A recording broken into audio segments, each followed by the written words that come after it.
life, about his purpose, and about whether he was meant for more than the small, simple life in his village. His grandfather, who had once been a traveller, told him something that stayed in his heart. If you want to find answers, climb the mountain.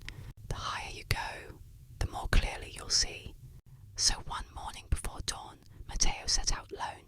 He carried nothing but a small pack with water, bread, and a wool blanket. The climb was harder than he imagined.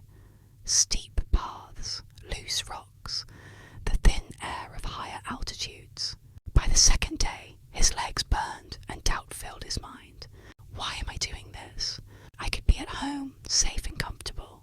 But each time he thought of turning back, he remembered his grandfather's words.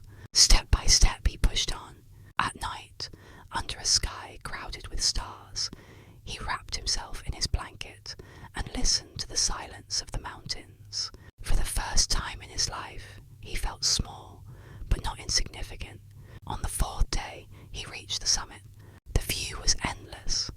Valleys stretching like rivers of green, snow-topped peaks shimmering in the distance, clouds drifting below his feet. For a long time he stood there, breathing deeply, realizing something simple yet powerful. The mountain had not given him answers, but it had shown him perspective. Life, he understood, was also a climb. Some paths are exhausting. Sometimes you want to give up, but the view, the growth, the wisdom, the peace only comes if you keep going. When Mateo returned to his village, people noticed something different in him. He was calmer, stronger, not because the mountain had changed, but because he had.